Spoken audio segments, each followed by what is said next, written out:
Good morning साथियों। आप सभी का बहुत बहुत स्वागत है आपके अपने यूट्यूब चैनल यम टू अवधि पर। साथियों, आज की क्लास में हम सभी एक नए चैप्टर को कवर करने वाले हैं जिसका नाम है ड्रग्स प्रिपरेशन न्यू मेथड, अर्थात दवाओं की तैयारी नई विधि। साथियों, इस चैप्टर में आपके सिलेबस के मैसीरेशन और परकोलेशन टॉपिक के बारे में पूरी तरह से जानकारी दी जाएगी, इसलिए यह टॉपिक आपके लिए बहुत ही इम्पोर्टेंट है। साथियों, क्लास को जल्दी शुरू करते हैं। आप सभी अपने साथियों मित्रों तक क्लास को शेयर कर दें। इसमें पहली हेडिंग है ड्रग्स प्रिपरेशन न्यू मेथड। इसे आधुनिक पद्धति भी कहा जाता है। होम्योपैथिक अभ्यास में उपयोग की जाने वाली दवाओं के मदर टिंचर, तनुकरण और विचूर्णन की तैयारी में 9 अलग अलग प्रकार के फार्मूले अपनाए गए हैं। इन विविधताओं को दूर करने और सभी होम्योपैथिक औषधि तैयारियों की ताकत, औषधि शक्ति में एक रूपता लाने के लिए, चाहे टिंचर हो या विचूर्णन में, अमेरिकन इंस्टीट्यूट ऑफ होम्योपैथी ने 1888 में एक विशेष समिति का गठन किया और फार्माकोपिया समिति ने बीएसपी के निर्देशों का पालन किया है। कुछ दवाओं को छोड़कर एसपीयूएस ने 1941 में औषधि तैयारियों के सभी मामलों में 10% औषधि शक्ति का एक समान मानक निर्धारित किया। यह मानक हैनीमैन के सेंटीसिमल पैमाने के दोहरे मानक होम्योपैथिक दवा की तैयारी के संबंध में औषधीय सामग्रियों के पहले अपनाए गए वर्गीकरण और विभिन्न फार्मूले को समाप्त करता है। साथियों, इसमें पहली हेडिंग है आधुनिक विधि से मदर टिंचर की तैयारी। इसकी विशेषता है एक समान औषधि शक्ति जो कि 1/10 होती है और औषधि पदार्थों की नमी की मात्रा पर विचार किया जाता है। इसकी प्रक्रिया है पहला मैसीरेशन और परकोलेशन। साथियों, इसमें सबसे पहली हेडिंग है मैसीरेशन। नई पद्धति के अंतर्गत यह वनस्पति और पशु पदार्थों से मदर टिंचर बनाने की एक लंबी प्रक्रिया है। इसमें अगली हेडिंग है मैसीरेशन के लिए लिया जाने वाला पदार्थ। पशु जगत के कठोर, चिपचिपे, श्लेष्मा पदार्थ जिनमें बहुत अधिक चिपचिपा या गाढ़ा रस होता है, जो एल्कोहल को तेजी से प्रवेश करने या रिसने की अनुमति नहीं देते हैं, जैसे कि अंतःस्राव परकोलेशन की प्रक्रिया में एक निश्चित अवधि के लिए स्ट्रॉन्ग एल्कोहल में डुबाए जाते हैं।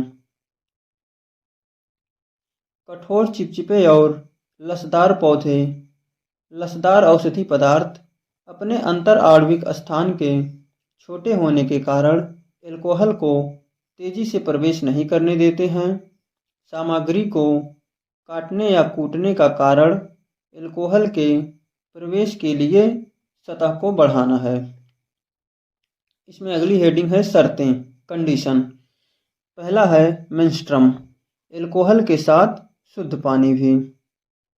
दूसरा है NTP, normal temperature and pressure 15 से 20 डिग्री सेल्सियस होनी चाहिए। तीसरा है दवा लंबे समय तक वाहन के संपर्क में रहती है। चौथा है तरल भाग को निकालने के बाद मर्ग को दबाया जाता है। अब इन्हें बारी बारी से जान लेते हैं। जैसे पहली हेडिंग है मेंस्ट्रम। यह एक तरल पदार्थ है जो वनस्पति या पशु पदार्थ के ऊतकों में प्रवेश करने में सक्षम है और सक्रिय सिद्धांतों को भंग करने में सक्षम है। दूसरा है मर्क। यह निष्क्रिय, रेशेदार और अघुलनशील पदार्थ है जो मैसीरेशन या परकोलेशन के बाद औषधि पदार्थ से रस निकालने के बाद बचता है। अगला है मैग्मा। नरम आटे जैसे द्रव्यमान का गाढ़ा अवशेष जो कुछ पदार्थों के तरल भाग के निकलने से उत्पन्न होता है। अगला है पाचन, डाइजेशन।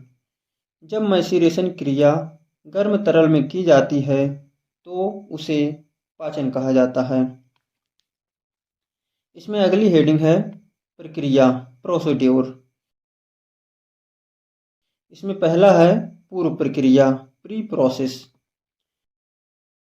औषधि पदार्थों की नमी की मात्रा अर्थात पानी की कमी या अधिकता की गणना जल स्नान, वाटर बेथ की सहायता से की जाती है। दूसरा है उचित प्रक्रिया, प्रोसेस प्रॉपर।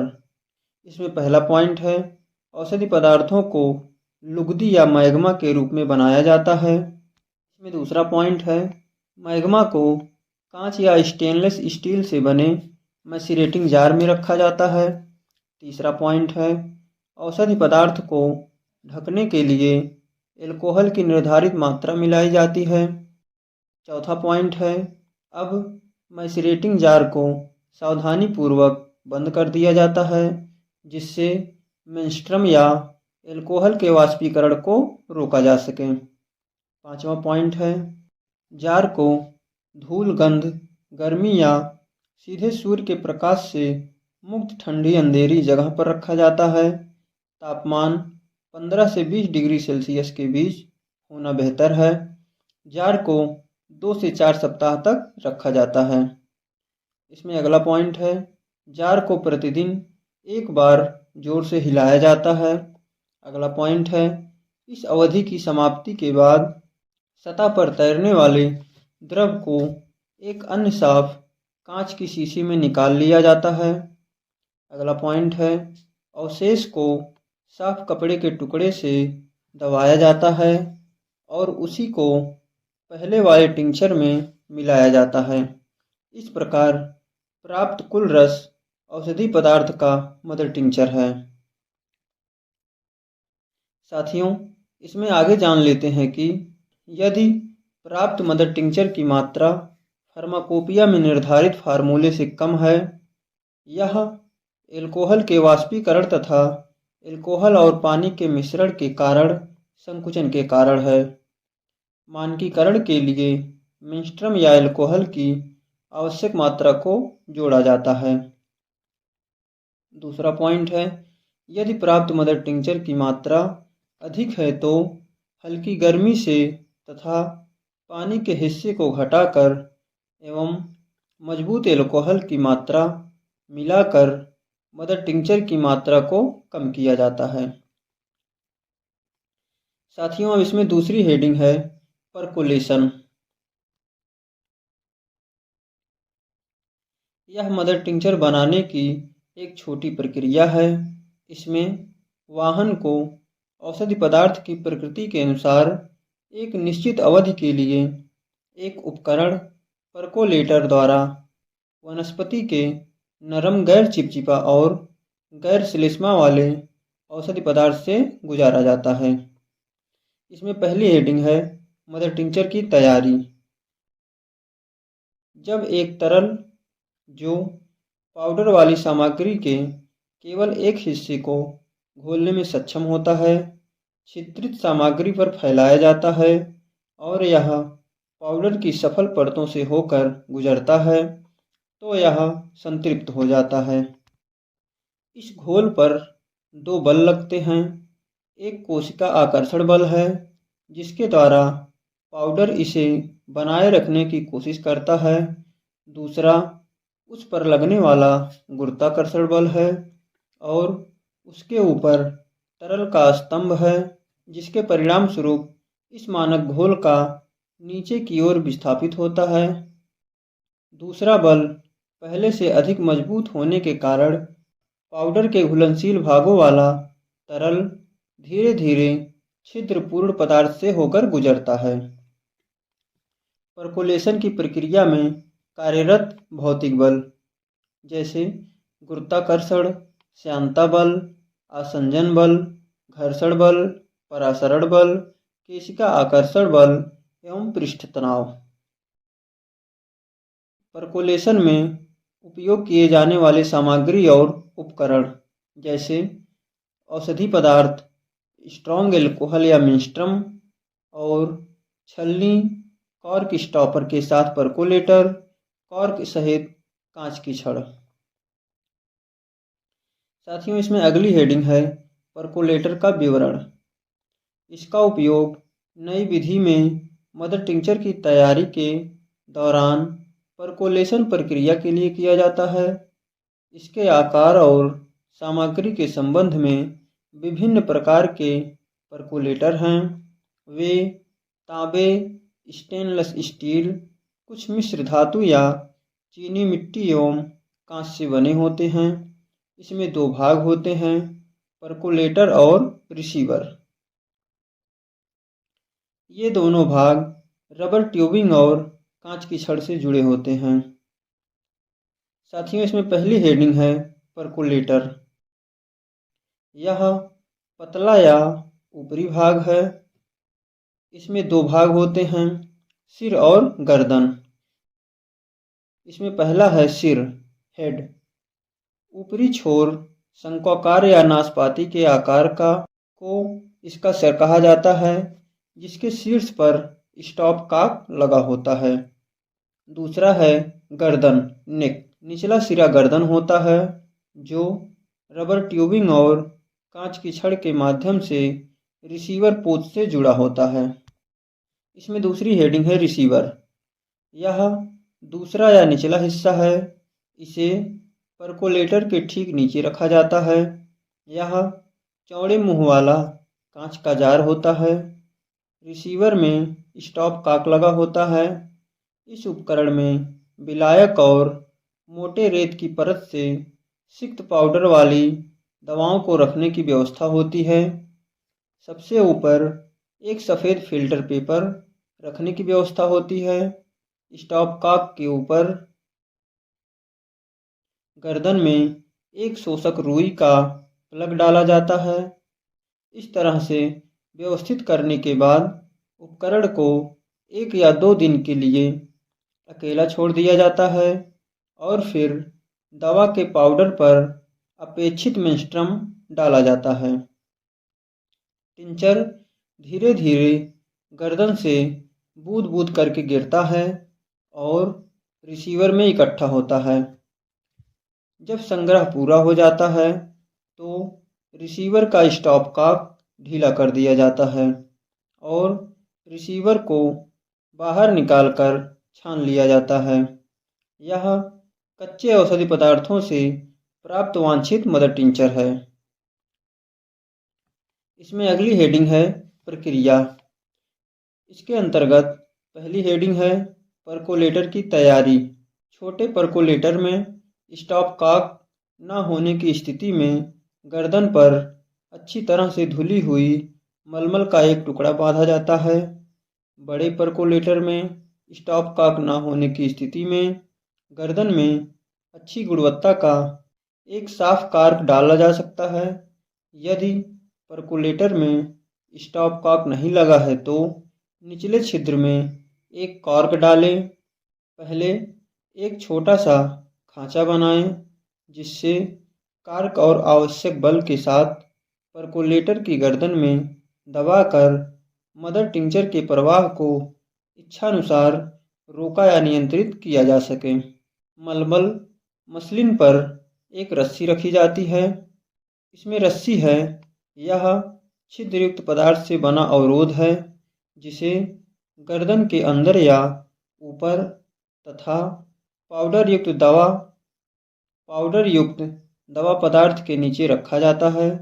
इसमें नीचे से ऊपर तक परतें होती हैं। इसमें पहला पॉइंट है शोषक रुई का एक प्लग गर्दन में डाला जाता है। दूसरा पॉइंट है लगभग 1/4 मोटी न्यूनतम खुरदुरी रेत की परत होती है। तीसरा पॉइंट है लगभग 1/2 मोटी मध्यम खुरदरी रेत की परत होती है। चौथा पॉइंट है अधिकतम खुरदरी रेत की परत होती है। रेत की जगह हरे कांच के पाउडर का उपयोग किया जा सकता है। यह तरल के प्रवाह को नियंत्रित करता है। साथियों, इसमें दूसरी हेडिंग है परकोलेशन के लिए दवा पदार्थों की तैयारी। इसमें पहला पॉइंट है, यदि सूखा और कठोर हो तो एक समान गाढ़ापन देने के लिए बारीक चूर्ण बनाया जाता है। दूसरा पॉइंट है, यदि ताज़ा है तो बारीक और एक समान गूदा बनाया जाता है। तीसरा पॉइंट है, औषधि पदार्थ को पर्याप्त मात्रा में मेंस्ट्रम के साथ मूसल या स्पैचुला की मदद से मोर्टार में मिलाकर गीला किया जाता है। ऐसा मेंस्ट्रम द्वारा पाउडर को अधिक सोखने योग्य बनाने के लिए किया जाता है। चौथा पॉइंट है, बड़े पैमाने पर ताज़ी वनस्पतियों से तैयारी। रस को गूदे से बाहर निकाला जाता है और शेष को समान मात्रा में पाउडर वाले हरे कांच के साथ मिलाया जाता है। निकाले गए रस को परकोलेटर के रिसीवर में डाला जाता है और उसे रिसने वाले तरल पदार्थ के साथ मिश्रित होने दिया जाता है। चूर्णित वनस्पति और पशु औषधि पदार्थों की सूक्ष्मता को फार्माकोपिया में निम्नलिखित शब्दों द्वारा व्यक्त किया जाता है। इसमें पहला पॉइंट है, बहुत बारीक पाउडर 1 वर्ग इंच में सभी कण 80 नंबर वाली छलनी से गुजरेंगे।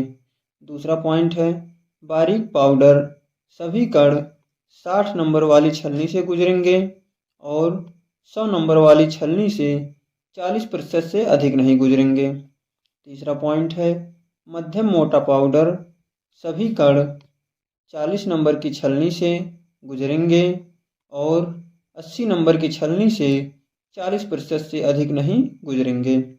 इसमें चौथा पॉइंट है, मोटा पाउडर सभी कण 20 नंबर की छलनी से गुजरेंगे और 60 नंबर की छलनी से 40% से अधिक नहीं गुजरेंगे। साथियों, इसमें तीसरी हेडिंग है, मदर टिंचर तैयार करने की वास्तविक प्रक्रिया। इसमें पहला पॉइंट है, निर्धारित मात्रा में गूदा या पाउडर वाली औषधि पदार्थ लिया जाता है तथा उसे डिस्पेंसिंग एल्कोहल, मेंस्ट्रम या विलायक की छोटी मात्रा से पर्याप्त रूप से गीला किया जाता है। इसे पल्प, रस्सी, रेत की परतों पर समान रूप से फैलाया जाता है। धीरे धीरे इसे कांच की छड़ के अंत में लगे चौड़े सपाट कार्क से नीचे दबाया जाता है। इससे दरारों या खाली जगहों से मुक्त एक समान सघन द्रव्यमान प्राप्त होता है। यदि द्रव्यमान मोटा है तो दबाव सख्त होना चाहिए और यदि स्ट्रॉन्ग एल्कोहल का उपयोग किया गया है तो यह महीन पाउडर के साथ हल्का होना चाहिए। इसमें दूसरा पॉइंट है, अंत में द्रव्यमान की ऊपरी सतह को फिल्टर पेपर की डिस्क या बारीक पाउडर वाले कांच या रेत की पतली परत से ढक दिया जाता है। तीसरा पॉइंट है, अब निर्धारित मेंस्ट्रम की पर्याप्त मात्रा ली जाती है जो द्रव्यमान को ढक सके। इसे कांच की छड़ से जुड़े सपाट कार्क के माध्यम से परकोलेटर की सतह पर डाला जाता है, जिससे द्रव धीरे धीरे कांच की छड़ से नीचे चला जाता है और जिससे द्रव सीधे कार्क पर गिर सके और धीरे धीरे सतह पर फैल सके एवं बिना पिसे हुए कांच या रेत को हिलाए या विस्थापित किए हुए। इसमें अगला पॉइंट है, मेंस्ट्रम डालने के बाद रॉड और कार्क को हटा दें। धूल और वाष्पीकरण को रोकने के लिए परकोलेटर का ढक्कन बंद कर दिया जाता है। जैसे ही तरल पदार्थ गिरना शुरू हो जाए, कार्क के साथ परकोलेटर का मुंह बंद कर दें। अगला पॉइंट है, औषधि पदार्थ की प्रकृति के अनुसार इसे 24 घंटे या उससे अधिक समय तक रखा जा सकता है। अगला पॉइंट है, इसके बाद वाल्व खोलकर और स्टॉप कार्क या कार्क को नियंत्रित करके तरल को बूंद बूंद करके रिसने दिया जाता है, जो प्रति मिनट 10 से 30 बूंदों से अधिक नहीं होनी चाहिए। इसमें अगला पॉइंट है, मेंस्ट्रुम के स्तर पर लगातार नज़र रखी जाती है। यह हमेशा द्रव्यमान से ऊपर होना चाहिए। परकोलेटर की व्यवस्था को बाधित किए बिना समय समय पर मेंस्ट्रुम की ताज़ी मात्रा डाली जाती है। इसे तब तक जारी रखा जाता है जब तक मेंस्ट्रुम की अपेक्षित मात्रा परकोलेटर से बाहर नहीं निकल जाती तथा इसकी अंतिम बूंद रिसीवर में नहीं पहुंच जाती। एक बार अंतिम बूंद प्राप्त हो जाने पर परकोलेटर में औषधि पदार्थ के द्रव्यमान को ढकने के लिए पर्याप्त मात्रा में मेंस्ट्रुम मिलाया जाता है। परकोलेशन रोकने के लिए ढक्कन बंद कर दिया जाता है। इस व्यवस्था को 6 घंटे तक ऐसे ही रहने दिया जाता है। इसके बाद कॉर्क को खोला जाता है जिससे पूरा तरल पदार्थ पहले की तरह रिसीवर में गिर जाए। प्राप्त टिंचर का परीक्षण प्रयोगशाला में किया जाना चाहिए जिससे औषधि की शक्ति का पता लगाया जा सके। रिसीवर में इस तरह से प्राप्त टिंचर को फिर से निकाल दिया जाना चाहिए और सफ़ेद फिल्टर पेपर या शोषक रुई के माध्यम से सीधे कांच की बोतल में फिल्टर किया जाना चाहिए, जिन्हें कॉर्क से बंद किया जाना चाहिए। साथियों, इसके अनुसार नई विधि के अनुसार औषधि शक्ति जो होती है वह 1/10 होती है। साथियों, इसमें अगली हेडिंग है, मैसीरेशन और परकोलेशन के बीच अंतर। यहाँ पर 2 कॉलम बने हुए हैं। एक तरफ मैसीरेशन है और दूसरी तरफ परकोलेशन है। मैसीरेशन में पहला पॉइंट है, मैसीरेशन एक लंबी प्रक्रिया है जिसे पूरा होने में 2 से 4 सप्ताह का समय लगता है, जबकि परकोलेशन एक छोटी प्रक्रिया है, यह 24 घंटे में पूरा हो जाती है। दूसरा पॉइंट है, मैसीरेशन में कठोर चिपचिपे और श्लेष्मा पदार्थों को लिया जाता है, जबकि परकोलेशन में नरम गैर चिपचिपा गैर श्लेष्मा पदार्थों को लिया जाता है। तीसरा पॉइंट है, मैसीरेशन में ताज़े वनस्पति एवं पशु औषधि पदार्थ होते हैं, जबकि परकोलेशन में सूखी या ताज़ी औषधि पदार्थ होते हैं। चौथा पॉइंट है, मैसीरेशन में मदर टिंचर कभी भी सीधे प्राप्त नहीं किया जाता है। निस्पंदन से पहले निस्तारण आवश्यक होता है, जबकि परकोलेशन में मदर टिंचर सीधे प्राप्त किया जाता है, इसमें निस्तारण आवश्यक नहीं होता है। पांचवा पॉइंट है, मैसीरेशन में मेंस्ट्रुम स्ट्रॉन्ग एल्कोहल को मानक औषधि पदार्थों में मिलाया जाता है, जबकि परकोलेशन में मेंस्ट्रुम को औषधि पदार्थों से गुजरने की अनुमति है। साथियों, आपका यह चैप्टर यहीं पे समाप्त होता है। आप सभी को यह क्लास कैसी लगी कमेंट में ज़रूर बताएं। जिन साथियों ने अभी तक चैनल को सब्सक्राइब नहीं किया है, सब्सक्राइब कर लें, जिससे लेटेस्ट क्लास आप सभी तक पहुंचती रहे। धन्यवाद दोस्तों।